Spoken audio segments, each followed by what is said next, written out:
I know that really boosts us to becoming more excited about it too, because it's like now we have the cards to go with the UFC, getting into more hockey cards and so on. So it's just like it comes together full circle. It makes it more of an exciting experience in the hobby, to be able to enjoy the games, watching them, and be able to pick up what you want as far as cards go.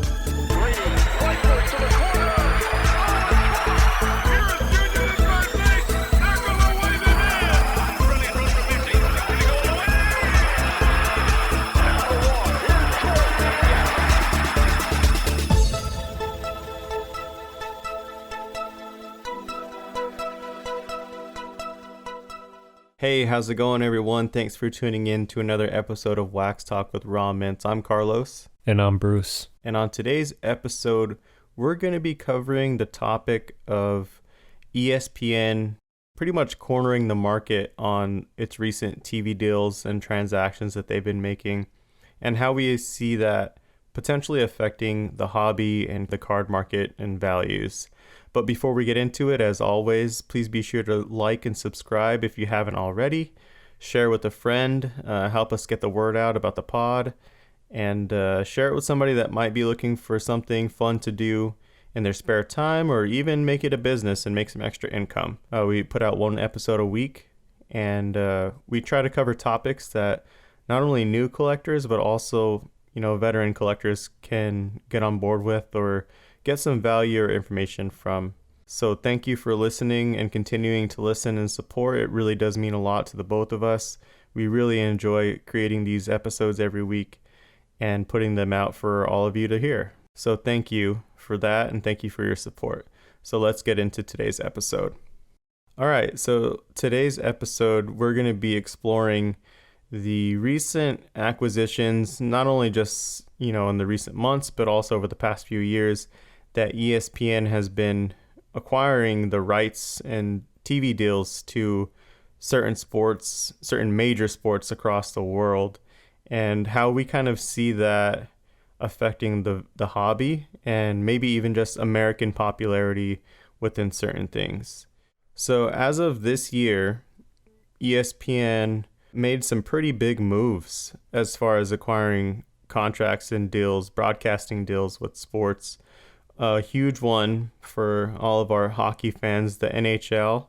They agreed to a 7-year broadcasting deal with ESPN, which is huge. I know that NBC and I think obviously all the other local like Fox stations and whatnot, affiliates, they pretty much own the rights to that. But now ESPN, is going to have that broadcasting deal. I'm sure there's going to be all that local coverage, but there's going to be a lot more mainstream kind of access that anybody that has an ESPN or ESPN Plus account will have access to.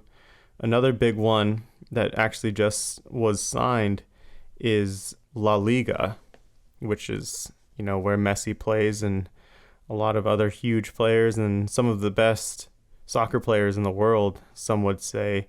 They signed a deal just recently for 8 years to have the exclusive rights to La Liga, which is huge. They already have the Bundesliga.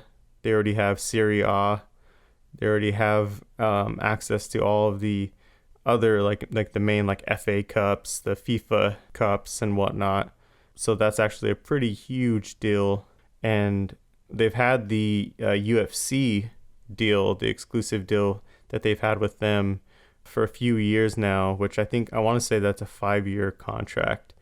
I mean, if you're going to, have these streaming and subscription services as the most popular thing right now, as far as internet and streaming services go, is to have your own app. And it just seems like ESPN and the ESPN Plus app is, to me, like the best subscription that you can have if you're a sports fan, wouldn't you say?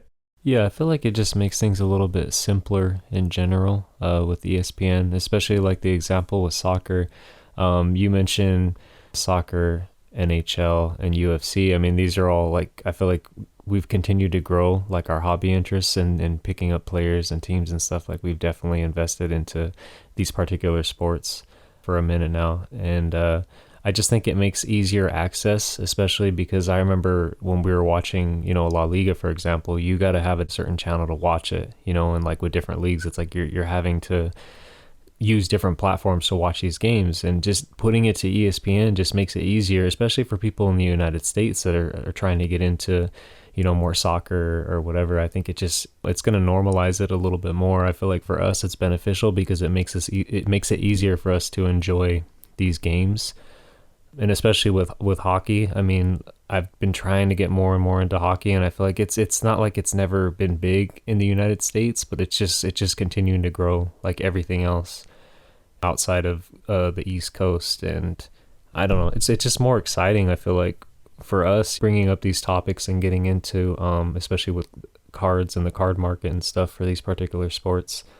It's going to give more people an overall advantage, of being able to get into the sport and then hopefully get into the card aspect of it as well. I think one of the biggest advantages or benefits that I've seen as far as having an ESPN Plus subscription, which now thankfully I don't have to have. Before the La Liga deal, it was through Sling, which Sling TV also had the rights to Ligue 1, which I think I don't know what's going on with that. But it was just kind of a hassle because it's like I got to sign in and sign out every single time to watch it on different channels and whatnot. And the Bundesliga was like that before with another streaming service. But now that it's all just on ESPN, dude, I found myself not having to worry about having to sign in and whatnot because ESPN Plus is just one of the most seamless apps that I've used. It has its quirks, it has its issues sometimes when it comes to playback errors, but to have all of those sports in one place. And now I know we've both been trying to get more into watching hockey and the NHL.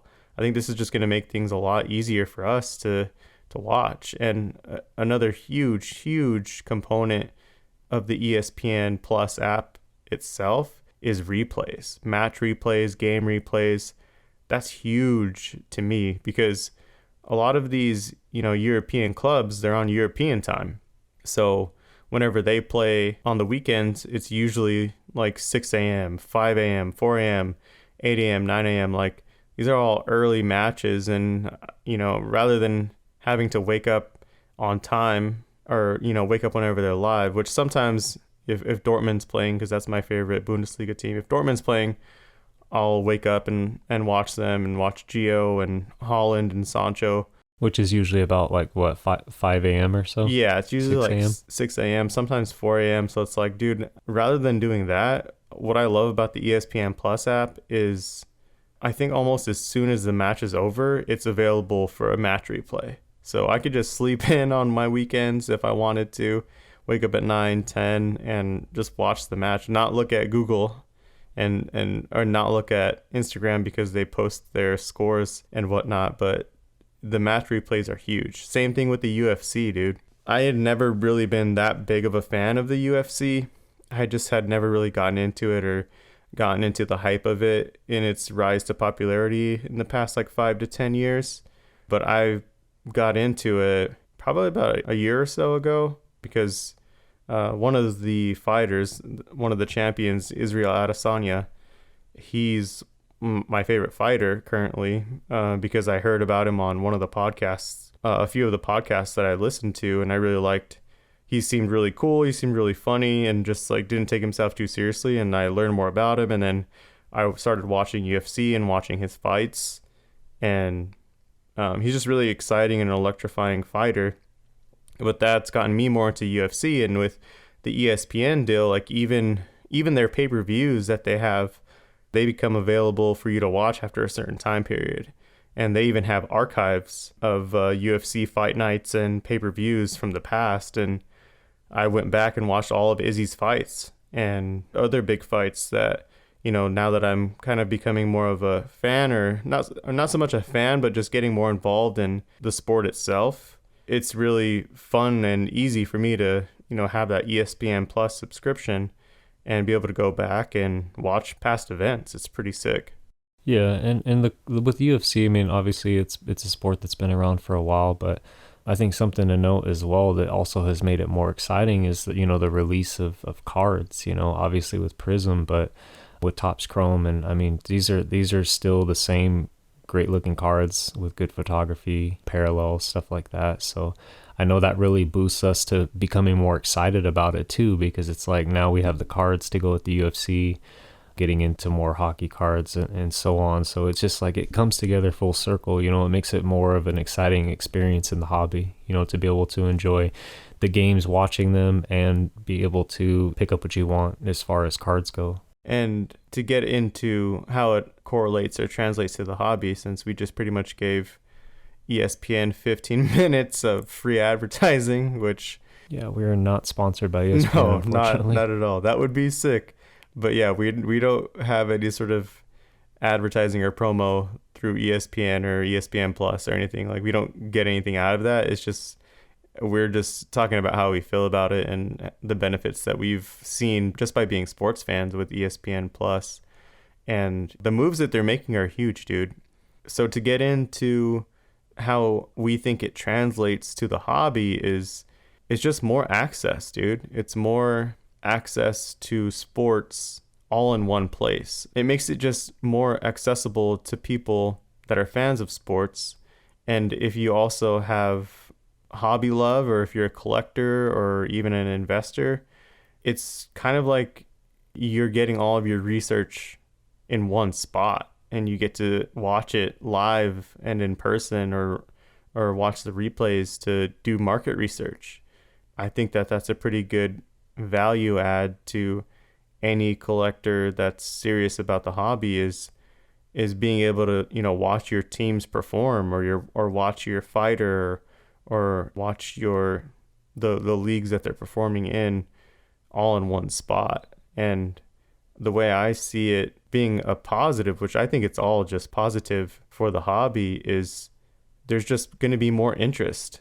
And especially when it comes to the soccer market, having La Liga, having Bundesliga, having Serie A, and a lot of the other major cups that are played for in Europe, having those in one spot, I just think it's going to help build that American audience that we've talked about before. It's just not really there for soccer. Obviously, there's a lot of people in the country that support soccer and support European teams, but I just think this makes it easier for people to get into it. Yeah, in a perfect world, I think that it also, more people are getting into cards. Obviously, we have this access to the popular American sports, but other more international sports. But I think it also helps you be able to determine the value of what you're collecting and picking up, and I think that's really how it should be. Everybody continues to go off of market value as far as, obviously, what you have to work with, which is eBay comps and that kind of thing. But I just think it'd be cooler for more people to gravitate towards, paying more attention themselves to the players that they're studying, they're watching, and you hold that value, whether it's sentimental or, some sort of monetary value. I think that it gives people more power that way to actually force them to enjoy more of what they collect, and hold that value at whatever they think it is. It just encourages people more to study the sport and just view the stats, the history, I mean, it's easy to look back on players or teams that you want to learn about and figure out stats and whatnot. But I mean, you literally see history unfolded with sports now. That's kind of the cool thing, is it's like a piece of history. Whether it's in the playoffs, regular season, you still have players that are competing at a level, trying their best to work on stat numbers and stuff. But paying attention to those types of things, I think, are most important when collecting cards, because the value is what you make it, and unfortunately we live in a world where prices are so crazy. They are dipping, they'll be back, they'll dip again. That's always how it's going to be. But the amount of value that you hold for a certain player or team, I mean, that's something that you keep with you, regardless of what the market tells you. So I think that there'll be a different fluctuation personally, hopefully for the better with ESPN doing this. I know it's helping us for the better because of these sports that we're continuing to get more and more into outside of your regular baseball, basketball, and football, which we love. But still, I mean, getting more into these other sports and, just making it all about putting all these sports together with ESPN, it just makes it easier in general. And this is actually something we've been following even before we started the podcast. Over the past year, ESPN knows what they're doing, dude. They know how to protect their investments. I mean, they're owned by Disney, Disney is huge, dude. They own so much outside of just ESPN. I mean, they own, Marvel, they own the Star Wars franchise. Like they own so much, and just having ESPN as just a constant cash cow is a huge money grab. Over the course of the last year or so, it wasn't uncommon to see a soccer play in the top 10, which Yeah. I don't ever remember seeing that unless it was something that was insane, and unless it was like a crazy play. But now you're seeing it like sprinkled in maybe even 2 or 3 times in the daily top 10, dude.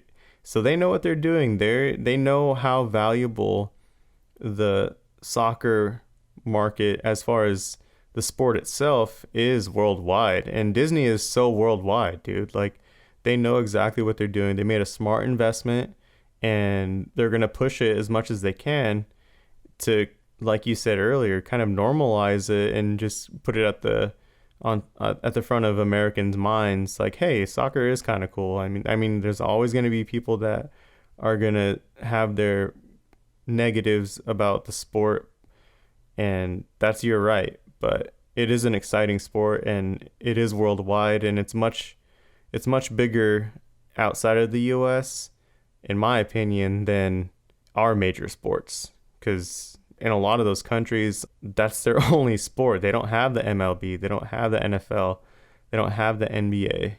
So soccer is their For only sure. sport. It's the world sport, Yeah. really. It really is. I mean, I consider baseball somewhat, of a sport like that. But yeah, soccer's just on a whole other level, man. It's like, Right. other places, like you said, they don't have football to watch or basketball to watch, and just soccer is what they have, what they know, and it keeps things competitive. And I mean, most people love sports, man. It's a great feeling to be able to root for your home team or your favorite player.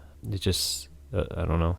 It gives you an identity sometimes, and it's a fun identity. It's not some sort of negative thing like politics or something, like it's just sports, man. It's fun at the end of the day. It's about the game. Yeah, healthy competition. Right. Right. That's what it should be. And I wanted to kind of touch on one of the points that you made earlier, as far as how you place your value on your collection or your cards. And I think it's a really good segue into how I feel about the UFC card releases, like the Topps Chrome and the recent Panini Prism are pretty much, in my opinion, the big releases as far as UFC goes. The way I've been operating in that sense is purely my own value. I think UFC is a very unpredictable sport, and I think that's why it's so exciting, and why there's so much interest and so much hype around it, and why people love the sport. Not only for, the martial arts aspect of it, the jujitsu, the boxing aspect of it. That's very exciting when it comes to combat sports. But I think the unpredictability is like anything can happen in that octagon, and a favorite could easily be asleep in a matter of split seconds, Yeah. in each round, so it's exciting. So every little move, every little thing counts. And so if we're, I mean, compared to the other sports like basketball and even baseball, it's super volatile. It just is by nature. That's what makes the sport so exciting. So you could have a fighter who, I put all of my eggs in the same basket as far as who I'm picking up, and the different parallels and cool cards I'm picking up, and the cards I have out for grading for Israel Adesanya, is because I just like the dude. He's really cool. He doesn't take himself too seriously, like I said. He's an amazing fighter. He's a sniper, in my opinion. He's super precise when it comes to his striking. His grappling isn't as strong as it should be, but I mean, whenever you have that precision and the ability to just be accurate, it's very crucial in the sport. But I mean, he's a current champion, and he fights very soon in Arizona, actually, in Glendale. One of their pay-per-views in Glendale is happening again, and he's one of the main cards fighting. And whether he wins or loses, I don't care about the value of his cards, and I think that UFC might differ in the hobby when it comes to market value, because there is that at any given moment in those fights, they could lose, they could get knocked out, they could get submitted. And I think the type of fans that watch the UFC, I know we both have really close friends that are super knowledgeable about the sport and know a lot about fighters and prospects, have been watching since the early days of the UFC.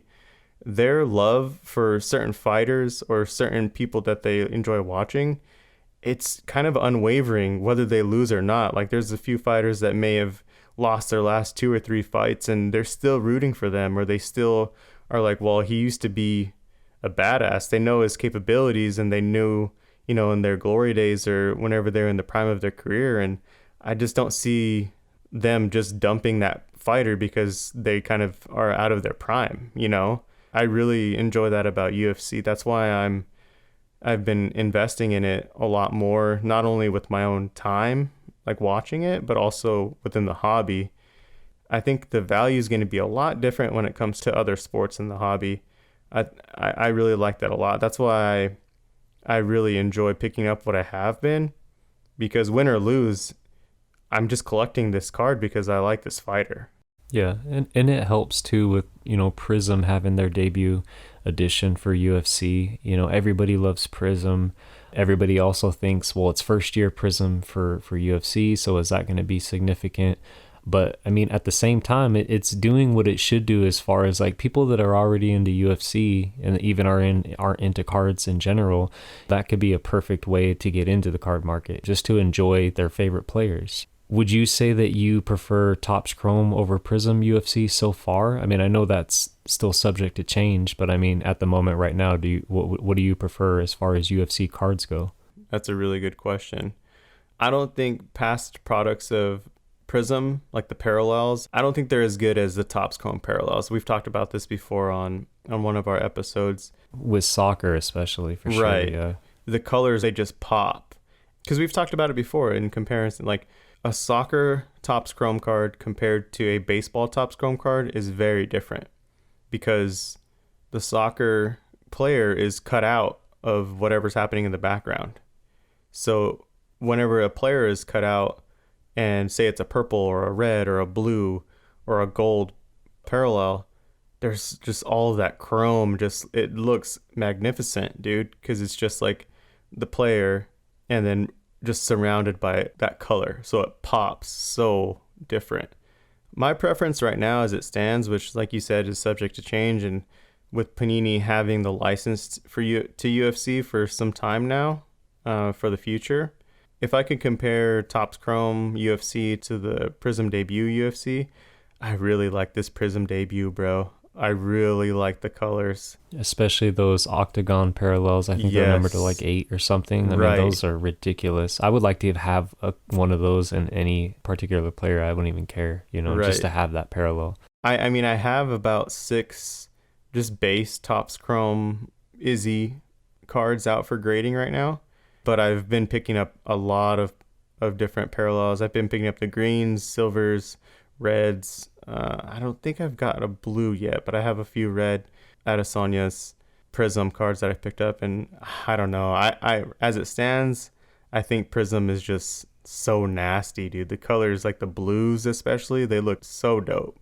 Do you think it also influences you, though, because it is the first year of UFC Prism? Because, I mean, essentially it's the same design that you have for basketball and football, but it's something different. It's fresh. Maybe the colors do pop a little bit more. Maybe there's some cooler parallels, but I mean, do you think that also factors it in a little bit?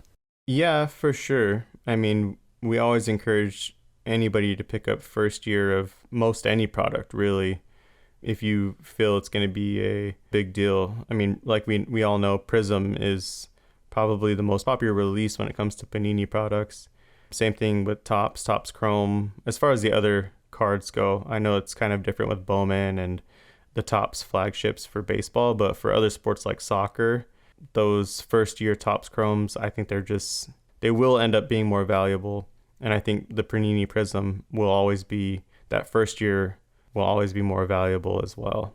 Yeah, and I just think as far as whether it's vintage or modern, I think that especially, spanning from vintage to modern, I just feel like Topps is that staple.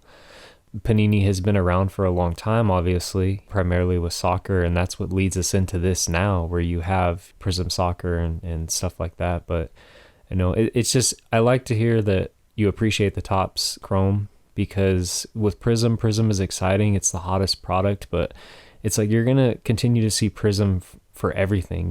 We were just talking about how Funko Pops, they're going to be releasing for Prism, and that's actually cool. I mean, I think that's a really good idea, but is it going to also be at some point where there's Prism Star Wars and Prism Disney characters? I mean, that could be a possibility as well. If this continues to grow that way, I feel like it would be more Panini or Prism.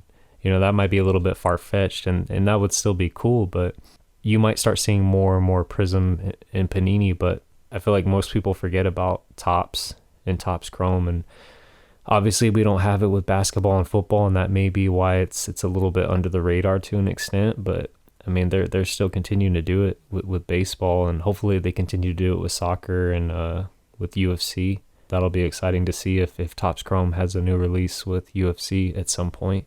I think it's an exciting time for the hobby. I think anytime a new deal is signed, just like with the ESPN deals, anytime a deal is struck that is significant, like TV contracts or exclusive licensing contracts, that's just exciting. It's just cool to see. It's fun to watch. And our overall point or message for this episode is just kind of, if you're in the hobby and if you're a collector or if you're just getting into it, take a step back and see what's happening around you when it comes to sports, because you always said, as long as there's sports, there will be sports cards. And if you just keep that in mind and realize the significance of that statement, look into those deals, look into those investments that TV companies or ESPN or other companies are making into your sports that you follow, and try to just correlate that to your collection, and just keep in mind that with more awareness of certain sports like the NHL and UFC and soccer, I think that's only going to be a positive for the hobby. So it's not a bad idea to get in now while you can, especially with those first releases or those new releases of cards. Just get in on those sports, man, because if ESPN, if Disney is making those types of investments into these sports that are not the NBA, not the MLB, not the NFL, which they have those deals as well, but if they're making investments into these other sports that maybe aren't as popular as far as ratings go, they know what they're doing. So just be aware of it, man, and use that to your advantage. Yeah, recognize the market value. I mean, that's going to help you to understand like what's really rising or dipping or whatever, but really strive to determine your own value with everything that's happening right now. I just feel like it's an exciting time for people to really take a different approach and get back into the hobby for what it really is, and just have more of an appreciation for the sports that you follow, and being able to have cards, because there's cards for everything coming out right now, every type of thing. So things that you're into, I mean, it's just they're pulling people into the card market, and it could be for the better, and help people to build collections, which is what we're doing constantly. So this week's Ask the Hobby question of the week actually came as a response to one of our episodes that we had about the bubble and how we feel about it. We asked our good friend Ryan, shout out to Ryan. He's definitely helped us out as far as when it comes to picking up wax in retail. He's one of our connections and plugs, and he's a really cool dude, really fair dude. Been a collector for a long time. He's got a great collection, and he's definitely a true collector in my opinion. He reached out to us after that episode and shared his thoughts about the bubble, and we just said, dude, you got to be part of the Ask the Hobby segment. So We had him just pretty much give us his response to that episode. So our question of the week is pretty much an episode topic. So is the sports card market in a bubble? And this is what he had to say. Hey, Carlos and Bruce. I think you guys had some great takes last week on the bubble, and it got me thinking even a little more about what the bubble bursting could look like in the hobby. A little more about me. I love collecting cards. I collected as a kid in the 90s. Baseball, football, basketball, hockey, you name it. I had binders of them, and I was constantly sorting, organizing, and admiring my collection. Probably some of my most prized possessions. Even though monetarily they were relatively worthless, they couldn't have been worth more to me. I got back into the hobby in 2017 as one of those childhood card collectors that was now a 30-something-year-old and now had disposable income and the drive to restart my collection, with the idea that I'd also be able to get my kids into collecting, maybe build a collection for them someday. Maybe they'd enjoy it as much as I did. It's amazing how much the hobby has changed in the last 4 years since I've been back. It's just kind of mind-blowing. The bubble is a hot topic amongst hobbyists right now, and I think it seems that many people are just hoping that the bubble bursts as they're tired of outrageous card prices and steep competition to get them. I love collecting, and I certainly would love to be able to find cards again like I could 4 years ago, but now part of the fun for me in collecting is the investment, which can be far more than monetary. Choosing a past or present player that I want to collect and watching my collection grow in size and value has just been a blast. I think that every collector hates not being able to find cards, and it's easy to focus on the negatives of having the hobby blow up like it has. Shout out to the flippers, the vendor stalkers, and the retail brawlers. But the unprecedented demand and attention that the industry has received has also led to unprecedented increases in the value of everything across the hobby. Vintage, junk era, modern, all that has brought a new and exciting element to collecting, kind of for me at least. If that demand goes away, I think so does the value that the demand brings, or at least in part. Parts of the hobby are very exciting right now. I made a trade 4 years ago for a Mike Trout Bowman Chrome rookie. It was valued at $50. It's graded now and it's over $500. You find a Prism hanger of basketball and you can pull a $500 raw LaMelo. Conversely, in 2018, I had my first graded card was a Ronald Acuna PSA 10 Chrome X-Fractor. I sold it for a market-setting $87 on eBay at that time, and it's $1,500 in the last month. So that one's kind of gut-wrenching, but things are just crazy.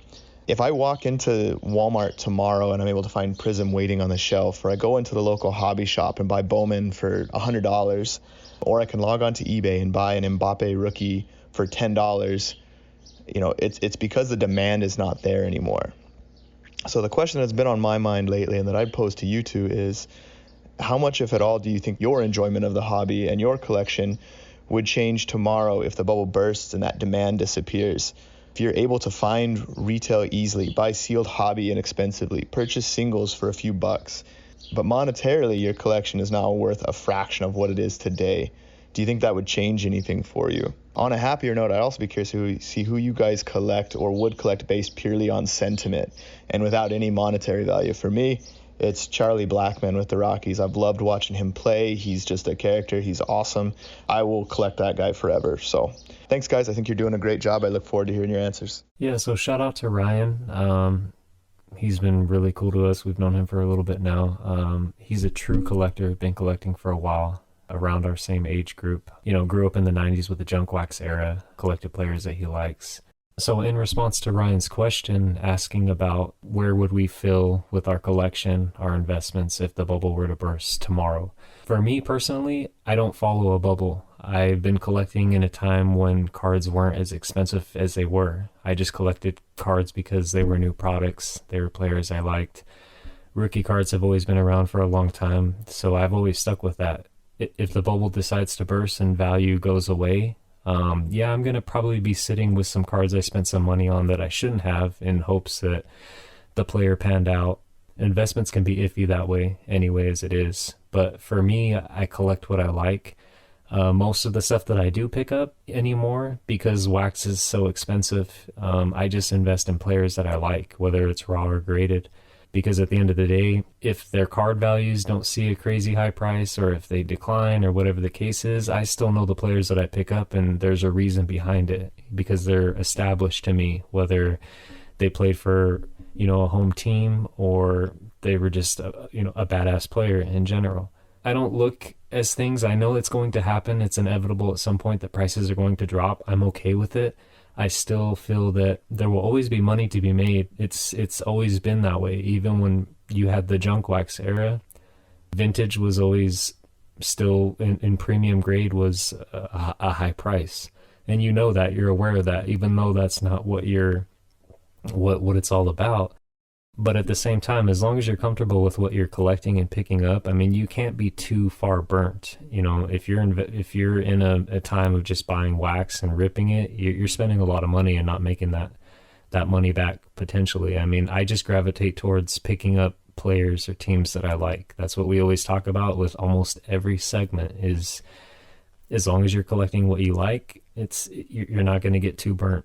So if the bubble were to crash that way or pop, whatever, yeah, I'd be able to go to Walmart and pick up a blaster or prism, and it wouldn't be any sweat about how much money is this worth, or what can this resell for. Like it's kind of besides the point.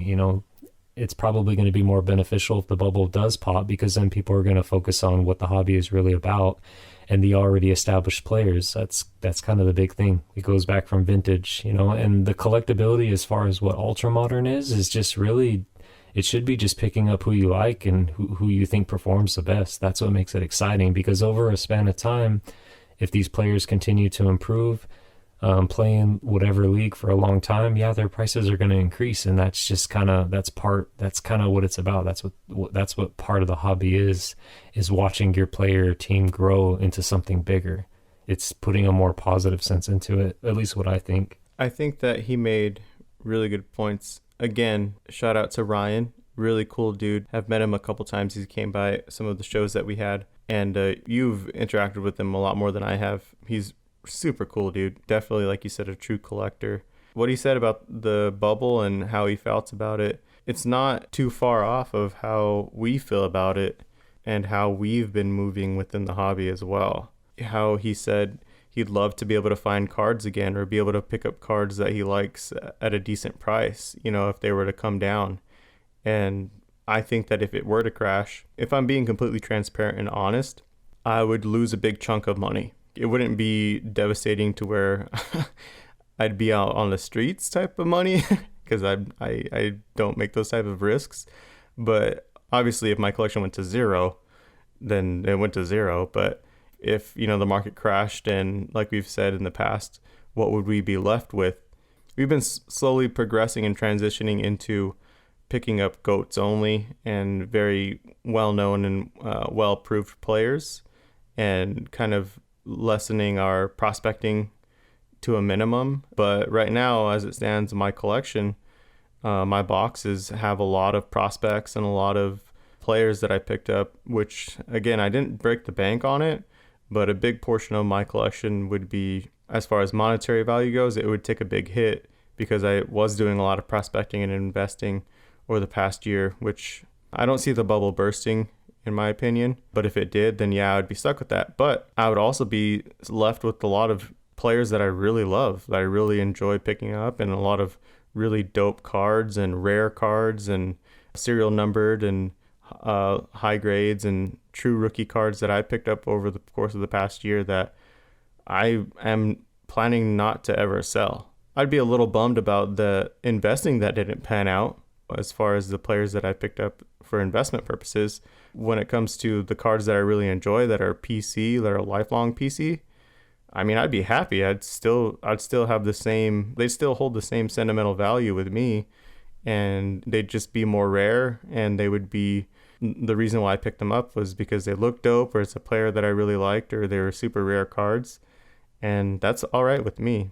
To answer his question, as far as if we were able to get back into picking up more product or more cards at reasonable prices again, I would just be ripping soccer like a maniac, dude, because I just love soccer cards. I would just still enjoy, I would love to rip soccer again like we were a year and a half ago at decent prices.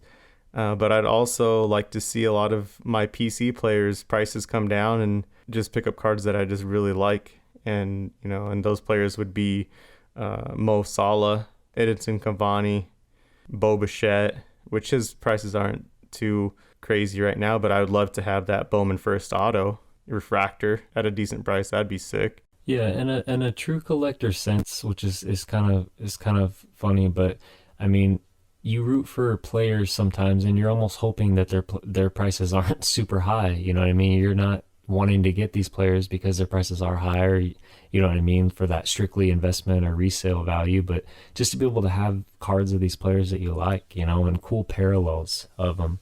And I think just really to top it off, I think the originality of sports card collecting, there is no bubble to burst. The bubble that is going to burst is all of this ultra modern, you know, excessive, crazy sales on players that they haven't done anything at all realistically in the span of comparing to more established players. Right. So I think that, you know, the bubble is going to burst as far as all this stuff that is still fairly new and hyped up, but the origin story of sports card collecting is not anything that could ever be taken away. It's going to continue to be popular. Same way as old pieces of art or whatever the case is.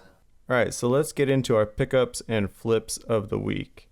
My pickup of the week happens to be a deal that we made with one of our good friend Michael Rubin. He always has some really cool cards. You know, he grades a lot of cards, so he does have a lot of he's got a crazy collection, but he actually made me a really cool deal, a really good deal actually, on a 2007 Topps Chrome Kobe Bryant. It's just a base card, but he made me a really good deal on it that I could not pass up. I was going to pick it up regardless of whatever price he said. So shout out to him. And this is for just a raw copy, right? Ungraded? Yep, it's raw, ungraded, which shout out to him for being just a dope collector and seller and just hooking us up with good prices. I know you and him have done a lot of good deals. Hopefully we'll have him as a guest soon enough on the show for sure. But I picked up that 2007 Topps Chrome Kobe base card for $90, which is a steal because it's super clean. What about you? My pickup of the week is going to be a 2018 Panini Prism World Cup Kingsley Coman Silver Prism. This was in a PSA Mint 9. Picked this card up for $40. This is him on the France national team on this card, which in comparison to the Mbappe, even in this grade, is a huge difference. Just a player with potential. I know that you're a fan of him. Plays, you know, obviously with the French national team as well as in the Bundesliga with Bayern Munich. And just, I mean, a young guy that has a lot of potential. He's going to do big things in the future. And, I mean, for $40, a Mint 9, the silver cards just pop, you know, especially with the blue jersey on it. And yeah, I picked that card up for $40 with free shipping. You're so right. He's really good, dude. He's that whole France team. They're beasts, dude. They're gonna be doing a lot of big things over the next year and a half or so. As far as my flip of the week goes, I picked up a 2020 Bowman Bobby Witt Jr. Camo PSA 9 paper prospects. His first Bowman. I picked that up beginning of the year for $21. And I flipped that recently for $50 on eBay, and that was a PSA 9. That was my flip of the week. What about you? My flip of the week is going to be a trade. Because I'm a collector, it's very hard for me to sell cards a lot of the time, so if I can find a way to trade, or at least get cards in return, that is always the best deal for me, personally. This was a straight across trade, and this could be something that I took a gamble on. I don't know. I have been trying to acquire more LeBron James slabs just to have, preferably like 8s and above. I let go of a 2019 Panini Prism Kyler Murray Silver Prism PSA 9, which I had valued, I think, around $600. It's probably come up a little bit or gone down a little bit, I'm not sure, but I traded that card straight across for a 2008 Topps Chrome LeBron James BGS 9. This is a BGS 9 without subgrades. I like BGS slabs. This is the chalk toss card is what they call it. But, I mean, it's a pretty big card, I feel like. The Kobe is a big card in that set as well. It has LeBron on it. Just this was a card that I've been trying to acquire for a minute, and I knew that I wasn't going to be able to obtain it by purchasing it, so it just kind of worked out with this trade. So, you know, you make a flip into a trade, it works out, you get a card in return, and I'm happy with it. Planning on holding it. That was a great trade, man. Great flip for that pickup. So those are our pickups and flips of the week. All right, man. So I feel like we definitely kind of made our point as far as today's episode topic goes.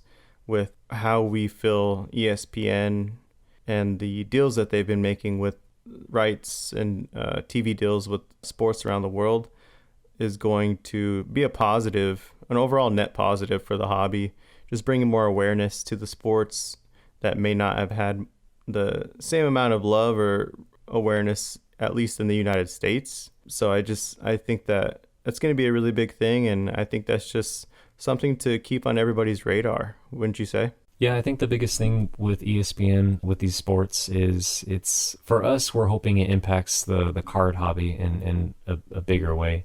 But just in general, for people being able to watch these sports, appreciate them, for us being sports fans as well as card collectors, I feel like it's definitely benefiting us. It's getting us really excited for what's going to happen, over the next years, upcoming years. And yeah, we're just excited to see what happens with it, man. For sure. So we really hope that you got something out of today's episode, and you continue to get something out of the episodes that we create and put out to all of you. We appreciate you for the support. We get a lot of messages from people that we don't even know on Instagram. I think it's really cool that we get these messages from people saying, you guys are doing a great job with the podcast. I love the podcast. And we meet new people.